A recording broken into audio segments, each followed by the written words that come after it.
Imagina pedir un préstamo para comprar tu futura vivienda, pero no tienes que lidiar con la típica burocracia del banco. ¿Qué pasaría si un contrato pudiera ejecutarse solo, sin necesidad de un intermediario que ejecute o haga cumplir el contrato? En este episodio vamos a entender en detalle dónde vive un smart contract, un contrato inteligente, cómo se genera y haremos una comparativa con la lógica del negocio tradicional, es decir, con código centralizado. Soy Roman Rey. Y yo, Ángel Rey. Si estás listo para entender en profundidad temas técnicos de blockchain y tecnología, bienvenido a Sinolabs. Sigue escuchando. Para empezar a entender esto de los smart contracts, me gustaría empezar con un ejemplo donde no se utilizan los smart contracts, que es el caso cuando yo pido un préstamo.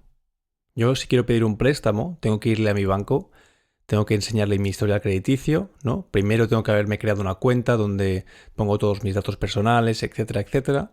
Y luego una persona o un programa de parte del banco evaluará si yo soy candidato para tomar este préstamo, ¿no? Si realmente tengo suficiente colateral, si mi indicador de salud crediticia es positiva, entonces puedo tomar el préstamo, ¿no? Aquí no hay ningún smart contract. Ángel, ¿cómo sucedería este préstamo si existieran smart contracts? Vale. El caso que has puesto es un caso muy real en la blockchain que ya existe. No estamos aquí poniendo teorías, sino que esto es un ejemplo que existe realmente. Hay muchos protocolos, pero uno de los más famosos es Aave, que lo hablaremos en un episodio aparte, en detalle.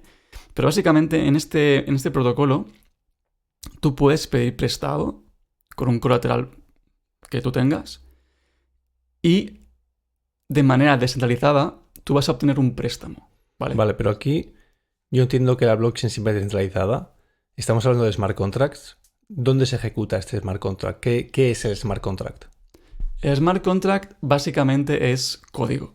Es código, es lógica, como la misma que tendrá un banco actualizado hoy en día con software y con programas informáticos.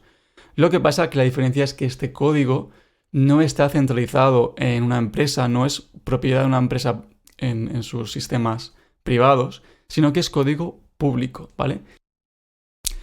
Por ejemplo, en un banco hay un código privado del banco que va a mover dinero de una cuenta a otra cuenta, ¿vale? Esta transacción, que puede basarse en una lógica, está basada en un código que ha programado los empleados del banco. En cambio, en Aave, por ejemplo, el protocolo este de préstamos, hay código definido, público, que va a mover, por ejemplo, cuando pides un préstamo, que este préstamo vaya a mi monedero digital. Y esta lógica es lógica que está en la blockchain, que existe, vive en la blockchain.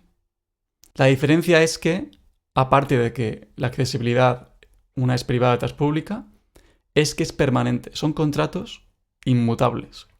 Una propiedad muy típica de la blockchain, ¿no? Son contratos que no se pueden editar, tienes que crear uno nuevo, que lo hablaremos más adelante. Y lo más importante es que no tienes que confiar en la otra persona. No vas a confiar en nadie, vas a confiar únicamente que el protocolo funcione.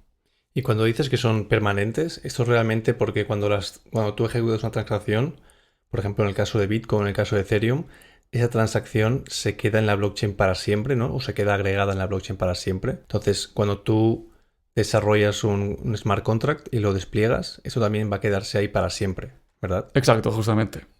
Cuando dices que no tienes que confiar en la otra persona, ¿por qué? ¿Dónde está esta confianza? O sea, cuando yo pido un préstamo con mi banco, yo confío en que el banco pues me va a chequear todo correctamente, etc. Entonces, en el caso del smart contract, ¿en qué se confía? Vamos a poner un ejemplo del mundo real que ya conocemos todo el mundo, que es una máquina expendedora. Tú quieres comprarte un refresco y tú pulsas el botón, pagas y tienes la bebida. En el momento que tú has pulsado el botón y has pagado, se cumple la condición de que, por ejemplo, has pagado 2 euros para un refresco. Ya hay un código definido en esa máquina que si se cumplen las condiciones que están escritas, ya una vez has pulsado, ya tú no puedes hacer nada, tú no puedes cambiar nada, ¿vale? Ya se va a ejecutar y tú vas a recibir el refresco. Pues esto exactamente es lo mismo en la blockchain con los smart contracts. Cuando tú ejecutas el smart contract, cuando lo llamas, se va a ejecutar y nadie lo va a poder impedir. Vale, entonces esto de la máquina expendedora no deja de ser una analogía. ¿Qué ejemplos existen realmente hoy en día? No estamos hablando de cosas del futuro que utilicen realmente smart contracts. El primer campo de casos de usos reales serían las finanzas descentralizadas, lo que se conoce como DeFi. Ejemplo, una bolsa descentralizada. Tenemos en Ethereum, Uniswap, PancakeSwap, que son bolsas como de acciones en el mundo tradicional. En este caso, tú vas a intercambiar activos digitales. Pero realmente aquí los smart contracts no están haciendo nada nuevo cuando lo comparamos, por ejemplo, con las finanzas tradicionales, con una bolsa tradicional o un exchange. Simplemente lo nuevo que aportan es que nadie, o sea, no hay ninguna empresa, por así decirlo, que está por detrás ejecutando ese código o manteniendo el código. Al final el código lo mantiene el propio protocolo. Entonces, en el caso de Uniswap, hay gente que quiere intercambiar activos digitales, ya sea USDC, Ethereum, lo que sea. Entonces, ellos simplemente, tú como usuario, tú pones tu Ethereum, tú pones tu USDC e indicas qué es lo que quieres tener como intercambio, y los smart contracts son esta lógica que rigen que las condiciones se cumplan para poder hacer el intercambio, ¿no? Para así asegurarse de que no estás intercambiándolo de una manera injusta, que siempre estén alineados a un precio de mercado, etcétera, etcétera. Justo, al final no es más que el código de una empresa, de una bolsa, en el blockchain. O sea, no es una innovación en el sentido de código, sino que simplemente es dónde se ejecuta y quién lo ejecuta. Que aquí tenemos todos los nodos que están ejecutando esto, ¿vale? O sea, no es un servidor de una empresa privada que está ejecutando los intercambios, sino que es un montón de nodos de ordenadores que están ejecutando esta lógica. Vamos a volver al ejemplo del principio, donde yo quiero pedir un préstamo. ¿Cómo funcionan estos smart contracts? Vale, ejemplos claros de smart contracts en Aave, que es el protocolo que hemos hablado antes de préstamos. Uno sería simplemente pedir prestado, en el cual tú pides prestado. Es una lógica que se encarga de eso, básicamente, se encarga de transferir los fondos. Otro sería dar prestado, es decir, tú aportas liquidez en el protocolo y ganas un interés. Fijaros aquí, es muy interesante porque es un banco, es como un banco básicamente, donde hay gente que tiene sus depósitos y otra gente que quiere sus préstamos, y en vez de un banco que se quede la comisión y que te maneje todo con su código privado, básicamente el código es público, está abierto y tú puedes depositar y ganar dinero o pedir prestado. Y toda esta lógica la hacen los smart contracts. Hay un mecanismo que a mí me ha llamado mucho la atención, que es el mecanismo de la flash loan. Este es un mecanismo regido por smart contracts que te permite pedir prestado dinero solo cuando tú puedas devolverlo. O sea, es un concepto que no puede existir en el mundo real, donde solo puede existir en el ecosistema blockchain, donde tú puedes pedir un préstamo, por ejemplo, de 1 millón de euros y entonces asimismo devolverlos instantáneamente, ¿no? Asumiendo que tú puedes hacer un beneficio en un periodo corto de tiempo. Y entonces, inmediatamente cuando tienes este beneficio, devuelves esos 1 millón de euros, naturalmente con con una fee. Esto lo contaremos en un episodio aparte, en detalle, pero básicamente para que entendamos, esto es regido también por smart contracts. Otro ejemplo sería el de gobernanza. En los protocolos de blockchain hay una serie de reglas que definen cómo se gobierna el protocolo. Y todo esto también está regido por smart contracts. ¿Qué significa gobernar el protocolo? Gobernar el protocolo significa... es un concepto de cómo se cambia el protocolo, cómo se rige al final las reglas que determinan las funciones de los smart contracts. Por ejemplo, yo quiero hacer una mejora de los contratos, ¿no? Yo no puedo ir directamente y cambiarlo todo y ya está, sino que hay un montón de personas que están contribuyendo al proyecto y todo esto es un país, digamos, está gobernado por esta gente y la gente hace propuestas y votaciones. Y todas esas propuestas están regidas por smart contracts. También hay unos casos de uso que todavía no están llevados a la práctica, que son, por ejemplo, podrían ser seguros que se pagan solos. Imagínate que tu vuelo se retrasa, el smart contract lee los datos del retraso del vuelo y entonces tú recibes la compensación automáticamente, sin tener que pelearte vía mail con atención al cliente. Puede ser como una ventaja competitiva de un seguro que está basado en la blockchain, ¿no? Pues hemos visto como el smart contract no deja de ser código, o sea, instrucciones que ejecutan lógica de negocio, ¿no? Pero ¿dónde se ejecuta esta lógica? O sea, ¿quién desarrolla este smart contract? ¿En qué lenguaje de programación está? ¿Dónde se ejecuta? ¿Se ejecuta en mi ordenador? Todo esto realmente se ejecuta en nodos, es decir, en ordenadores repartidos por todo el mundo de forma descentralizada. En nodos que están corriendo de Ethereum. En nodos que corren lo que se conoce como Ethereum Virtual Machine, que es un ordenador virtual. ¿Qué es un ordenador virtual? Es un ordenador que simula un ordenador. O sea, ¿Vale? esto es como la película esa que sueñas dentro de un sueño, ¿no? Sí. Pero con ordenadores. Esto es esto no es nada especial de blockchain. Tú también en el mundo de informática tienes estos ordenadores virtuales. Tú puedes ejecutar un sistema dentro de otro sistema, ¿vale?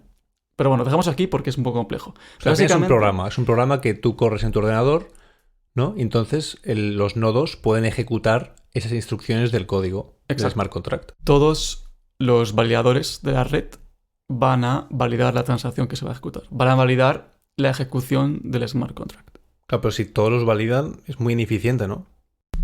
Esto es justo el dilema del balance entre la escalabilidad y la descentralización. Entonces, los smart contracts, hemos dicho que es un código que se ejecuta, ¿vale?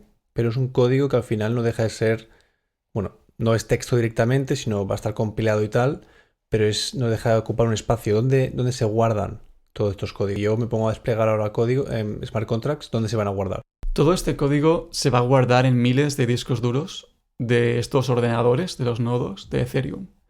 Y cada smart contract está asociado a una dirección. Así como un monedero digital tiene una dirección donde tú la puedes usar para enviar o recibir fondos, aquí un smart contract tiene una dirección para que tú puedas ejecutarla, ¿vale? Tú puedes hacer una llamada a este smart contract y vas a ejecutar el código que está guardado en el smart contract.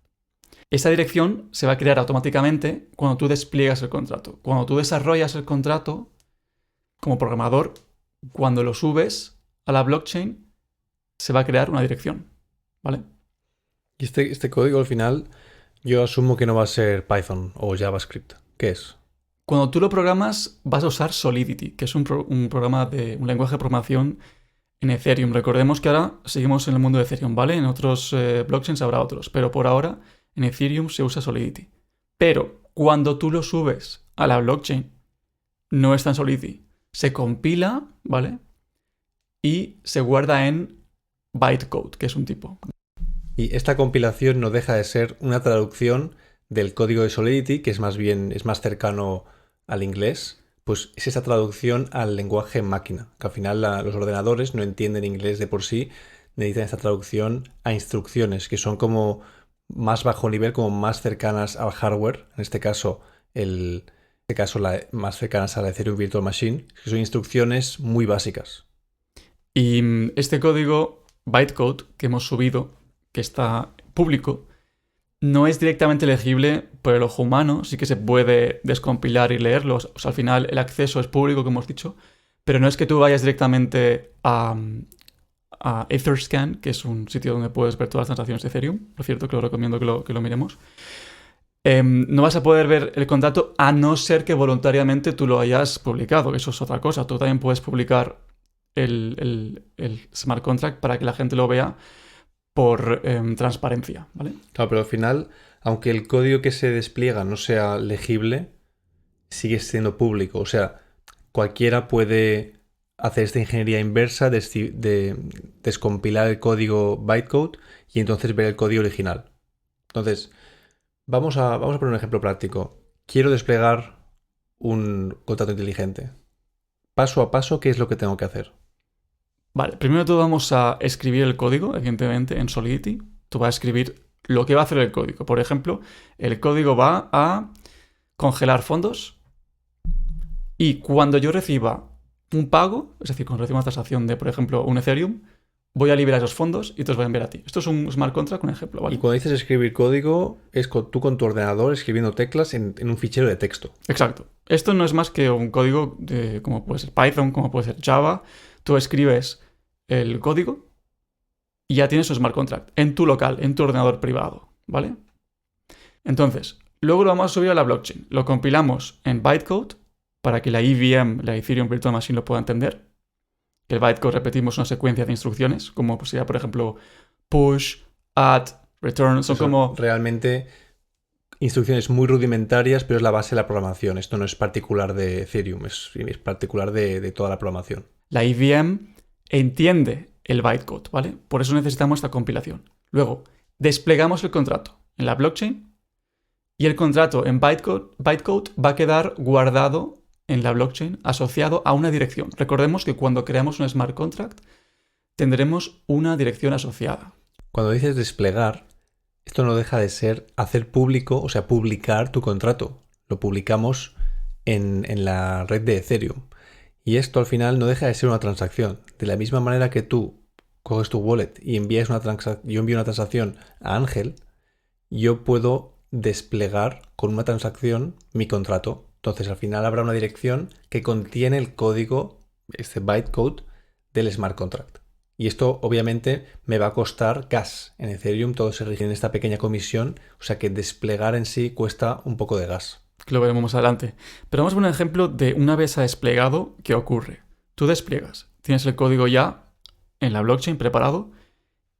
Nada va a pasar hasta que nadie ejecute o llame al contrato, ¿vale? ¿Qué significa llamar? Pues que yo digo, ejecuto el contrato y se activa la lógica que está guardada. Entonces, pongamos que alguien hace la llamada.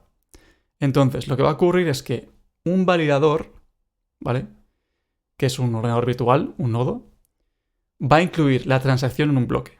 Recordemos que esto en episodios anteriores lo hemos explicado muy bien, así que recomendamos que miréis episodios anteriores para entender todo esto.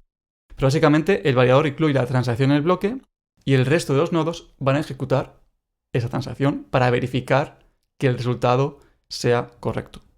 Cuando dices que se ejecuta, yo me imagino un protocolo como Uniswap, que al final yo como usuario lo único que veo es pues yo voy ahí, yo clico en el botón intercámbiame de mi monedero USDC por Ethereum. Entonces por detrás, cuando yo clico este botón, se ejecuta una función que ejecuta el smart contract. Entonces los validadores lo cogen, comprueban todo y si yo soy candidato para que se haga este intercambio, se ejecuta, ¿no? Entonces al final el smart contract no deja de ser todo el backend descentralizado de una aplicación. Yo imagino, Ángel, que si cada vez que quiero ejecutar un smart contract o desplegarlo me cuesta gas, o sea, dinero, claro, testear esto me debe salir muy caro. Todo esto se testea en lo que se conoce como testnet públicas, como por ejemplo Sepolia o Holesky, que son básicamente blockchains de mentira, que no hay valor real, simplemente es un entorno de testing. También tú podrías hacer un clon de Ethereum en tu local y ejecutar Ethereum en tu local, pero evidentemente sería como un fork, sería todo falso, pero tú puedes entonces usar los datos reales en tu local para testearlo. Y también hay auditorías externas que te van a analizar problemas que tenga tu código. Entonces hemos hablado del gas. Me gustaría repasar un poco cómo funciona esto de cuánto cuesta realmente ejecutar los smart contracts.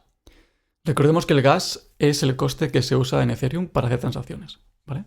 Entonces, en los smart contracts, el gas va a depender de la complejidad de la operación.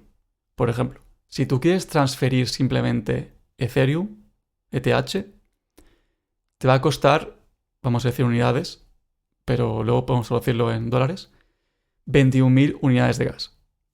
Transferir un token te va a costar un poquito más, entre 50 y 70.000, pero desplegar un contrato son 1.000.000, ¿vale? Vas a tener que pagar para desplegar un contrato. 1.000.000, has dicho 21.000, 50.000, esto parece muchísimo. ¿Cuánto equivale esto en dólares o euros? Depende mucho de la complejidad del smart contract, pero te puede llegar a costar $60 o incluso $3.000. Depende mucho de la matemática del coste de operacional.